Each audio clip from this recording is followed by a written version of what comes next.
अस्सलामुअलैकुम। ईद करीब है और आप सब लोग मुझसे ब्लीच का पूछ रहे थे और स्किन पॉलिश का पूछ रहे थे, तो हम शुरू करते हैं जी। सबसे पहले हमने एक बाउल ले लिया है जी, और इस तरह के जो चम्मच आप सामने देख रहे हैं ये आपको मार्केट से मिल जाएंगे, नहीं है तो आप घर का भी आम चम्मच ले सकते हैं जी। सबसे पहले हमें 2 वाइटनिंग कैप्सूल चाहिए होंगी, एक विटामिन ई का कैप्सूल चाहिए होगा, ये आपको मेडिकल स्टोर से मिल जाएंगे। साथ ही साथ हमने इसमें सॉफ्ट टच का स्किन शाइनर डाला है। उसके बाद हम सॉफ्ट टच का ही सूथिंग लोशन डालेंगे, ठीक है जी। और ये तकरीबन आधा आधा चम्मच डाला गया है, एक फेस के लिए बनाया जा रहा है। इसके बाद हमें डालेंगे बूस्टर। बूस्टर इसलिए डालते हैं ताकि कोई भी एलर्जी अगर फेस पे हो तो वो ना हो। तो ये आप देख लें कि किस तरह से हमने जो बड़ा चम्मच था उससे जो छोटा था दूसरा दूसरा नंबर का जो चम्मच था उसको हमने डाला।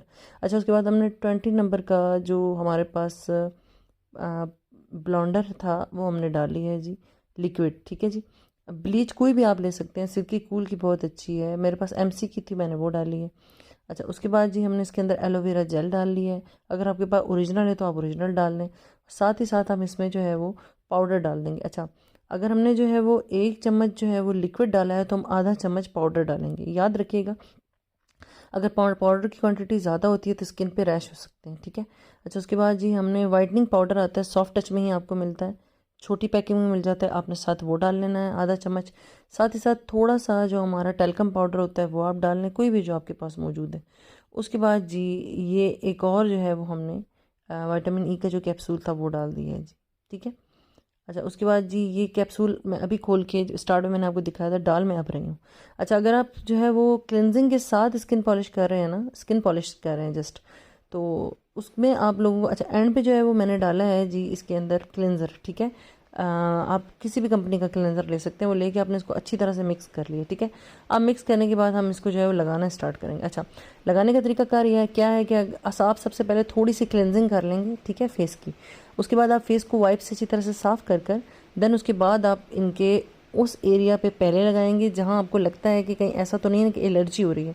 चूँकि ये पहले बहुत दफ़ा आ चुकी है और इनकी स्किन का मुझे अंदाज़ा है, तो मैंने अपने हिसाब से लगा ली। लेकिन अगर आप किसी नए बंदे के फेस पे लगा रहे हैं तो पहले आप सिर्फ जो हमारे चिन का एरिया है, ठीक है, या वहाँ, या फिर आप नेक के करीब, या हमारा जो जहाँ ये हमारे कलम होते हैं बालों के, इस साइड पे आप लगा कर चेक करेंगे। और लगाने का तरीका हमेशा ये होना चाहिए कि आपने पहले एक छोटा सा पैच लगाया, 5 मिनट के बाद उनसे पूछें कि उनको जलन तो नहीं हो रही है। देन आप बाकी फेस पे लगा लें। और जो हमारा गाल होता है, नोज़ के आसपास का जो एरिया है वो बहुत नाजुक होता है, वहाँ आप सबसे एंड में लगाएंगे, उतारेंगे भी सबसे पहले वहीं से, ठीक है। अच्छा, दूसरी बात ये कि हमेशा लगाने का तरीका ये है कि आप जब कलमों पे लगाते हैं, ठीक है, तो उस पे लगा के आप पहले बालों को ऊपर की तरफ उठाकर लगाएंगे, देन नीचे, क्योंकि फिर नीचे के बाल पे ब्लीच होता ही नहीं है, ठीक है। और अगर आपको लगता है कि स्किन सेंसिटिव है तो फिर आप उनसे साथ साथ पूछते रहें। अगर फिर भी आपको लग रहा है कि थोड़ी जलन ज़्यादा हो रही है तो आप इसके अंदर क्लेंजर की मिकदार जो है थोड़ी सी बढ़ा सकते हैं, ठीक है। अच्छा, नेक पे भी हमने इनको अच्छी तरह से लगा लिया है जी। और इसके साथ अगर आप मसाज भी इनको देंगे आफ्टर ब्लीच, तो आप जो है वो पहले क्लिनज़र करेंगे, पहले भी हम करेंगे क्लिनज़र, लेकिन सिर्फ हल्के से 1 से 2 मिनट के स्टेप करेंगे, उसमें बाकायदा हम क्लिनजिंग नहीं करेंगे। वो सिर्फ इसलिए होती है कि कोई रैशेज़ ना हो, ठीक है।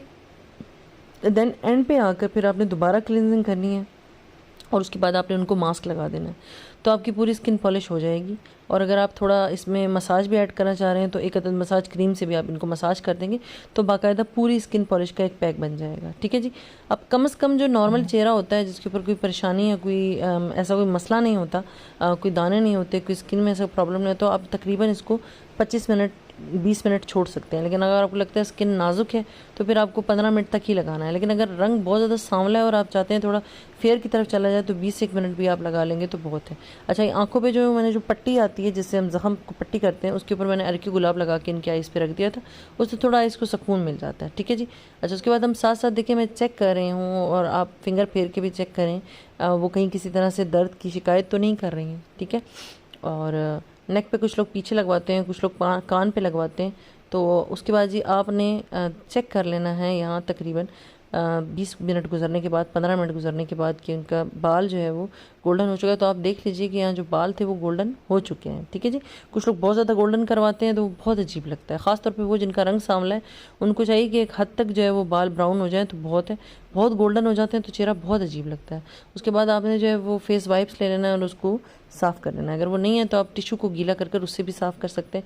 अच्छा, कुछ लोगों ने यहाँ जो है वो रखे हुए होते हैं अलग से पफ्स से इसके ना, जिनको गीला करके आप साफ़ करते हैं, बट वो नहीं करने चाहिए क्योंकि हर एक के फेस पे यूज़ होता है तो टिश्यू बेहतर रहता है। ठीक है। उसके बाद आपने हल्का सा मसाज देना है।